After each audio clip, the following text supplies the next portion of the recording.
G'day, my name's Jackson, and today I wanted to talk to you about how you can attend your first tech meetup, even if you're a little bit shy or a little bit introverted and it's not something that comes to you naturally.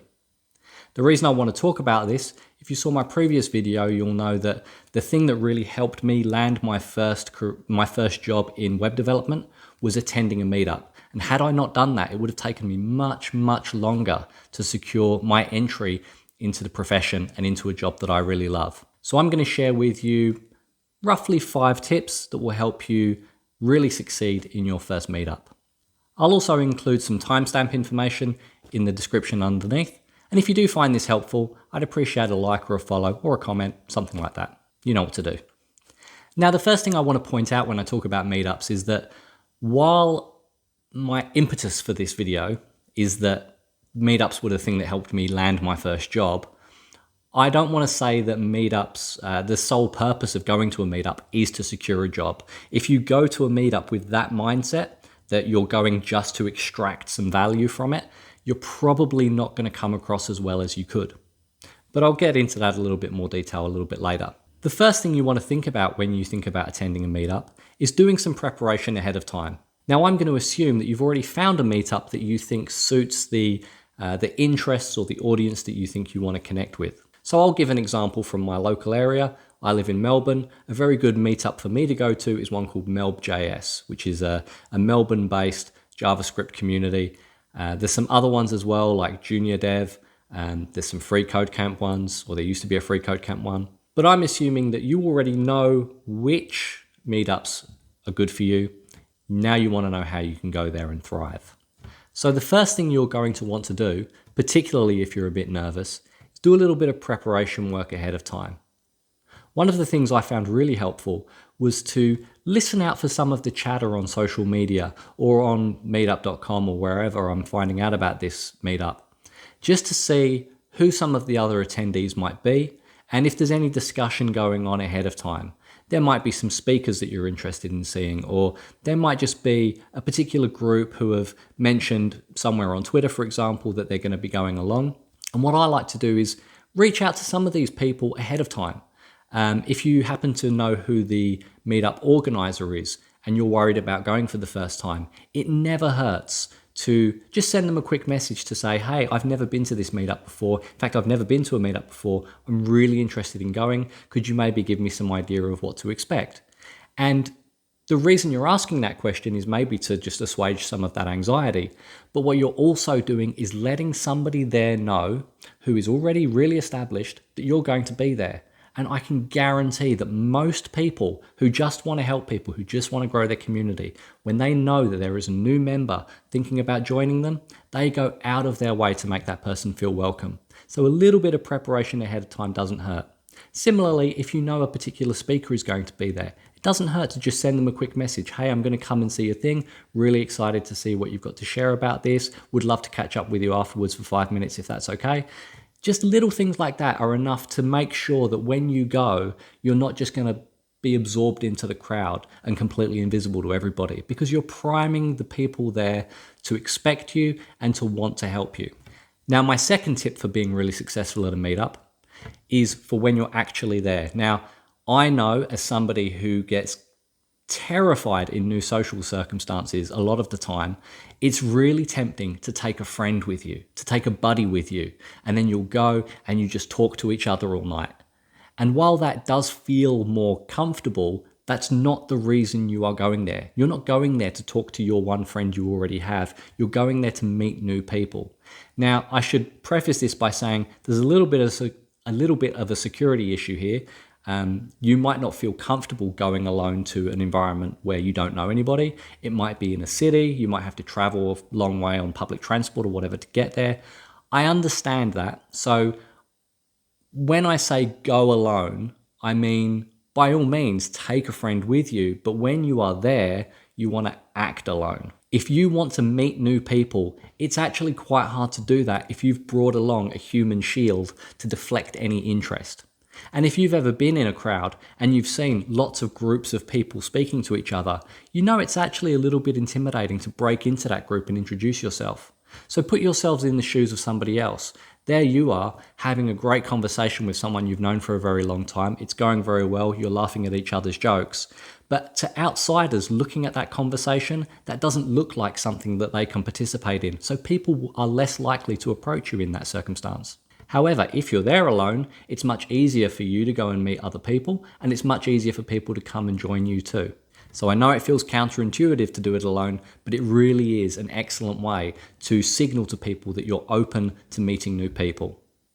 Now, my third tip, and this is the hardest one, you want to be the sort of person that starts conversations. Everybody that goes to meetups, absolutely every single person going to a meetup, does it because they want to connect with more people. They want to meet people, they want to make friends, they want to have conversations with people they haven't met before about subjects that interest them. They want to meet you.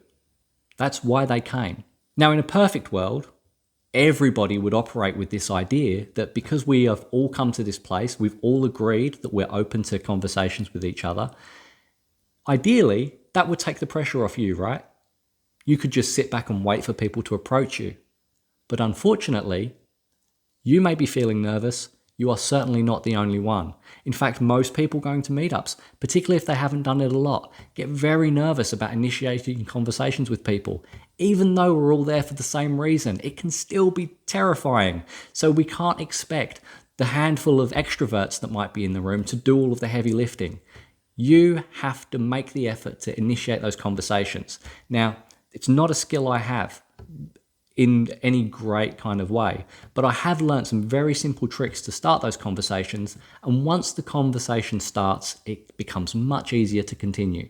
So the first thing I do when I arrive at a meetup is, first, I might just quickly go and get myself a drink. Then I give myself a few seconds. Really, you can't overplay this in your head. I give myself a few seconds, I cast my eye around the room, and I look for somebody who is standing around, they don't have anyone to talk to. If that person doesn't exist, then I'll find a small group that looks like, they're somewhat open to having somebody else join them. There will be someone or a small group that you can do this with. You walk over to them, you don't hesitate, and you just say, in my case, "Hi, my name's Jackson." Now, depending on how you're feeling about, pandemic protocols and that kind of thing, you might extend your hand to shake their hand, or you might just give that awkward little wave we've all become accustomed to doing. But you just say your name. "Hi, I'm Jackson." What do people do when you say that? They say it back to you. "Hi, I'm Jessica." "Hi, I'm James." I don't know why all of my names are J, but that's a very simple icebreaker. Where do you go from there? You can just ask them. "So, James, Jessica, what brings you here? What's your interest in this subject?" So if it's a JavaScript meetup, you might ask somebody, "Hey, so what's your interest in JavaScript? Are you working professionally, or is this just a hobby?" And then you just give them a little bit of room to answer, and then people will start to just open up to you, and you can have that conversation. From there, keeping a conversation going is just as simple as listening to what they're telling you and asking more questions, responding with your own anecdotes or your own examples when you have them. There's really not much more to it than that. Now, my fourth piece of advice, these are your rules of engagement while you're at the meetup.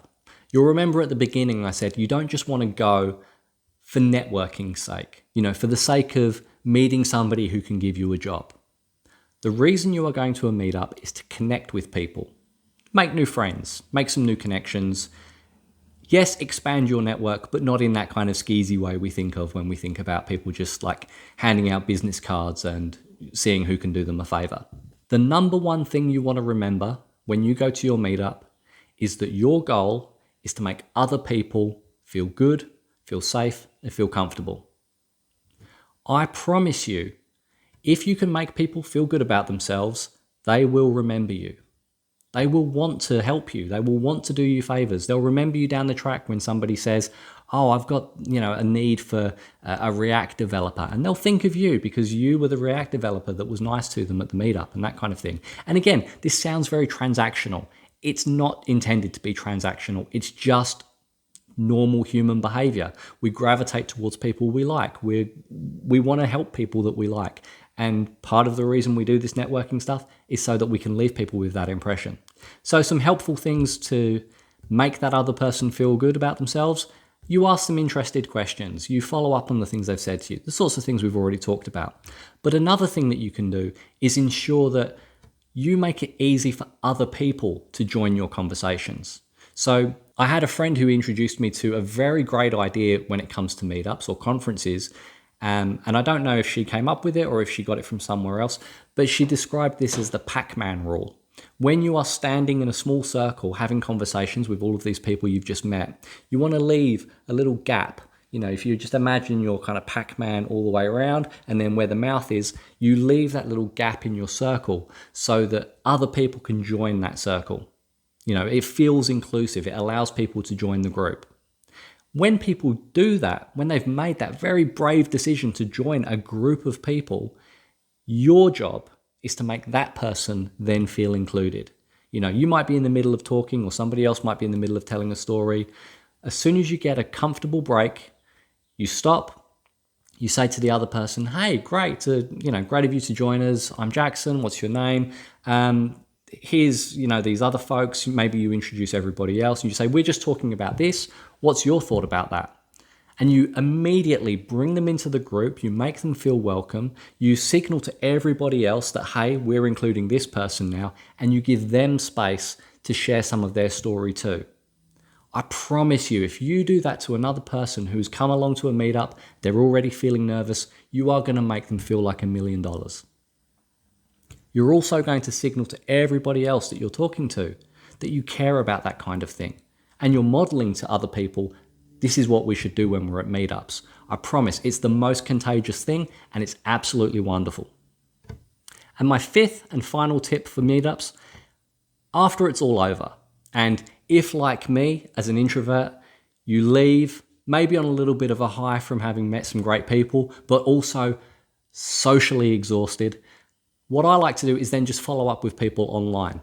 Usually, because I'm fairly active on Twitter, I'm pretty good at finding the people that I've met on Twitter. Or if I have stumbled across this meetup through a platform like meetup.com or Discord or wherever, I'm usually able to find a way to connect with that person outside of the meetup itself. And I'll always just send a little DM to them or a little message out in the open, something to just say, hey, I really appreciated meeting you the other day. Here's what I got out of our interaction. I don't use those words. I might say, the stuff you told me about cybersecurity was really interesting.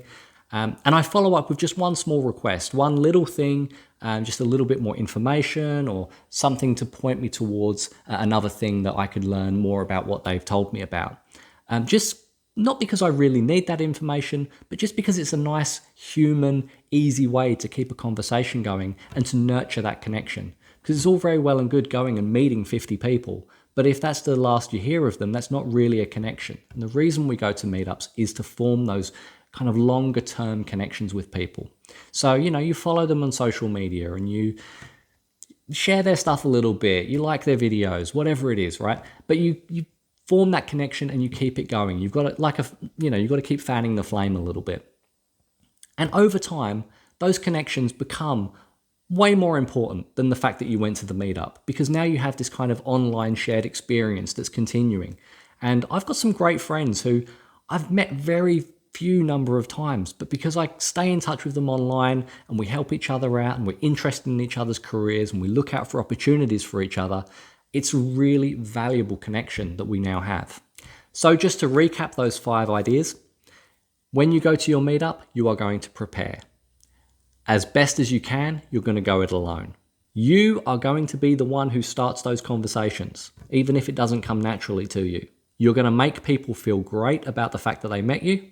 And finally, you're going to follow up with them afterwards. I guarantee if you take those 5 pieces of advice into the next meetup you go to or into your very first meetup, you will have so much more of a rewarding experience.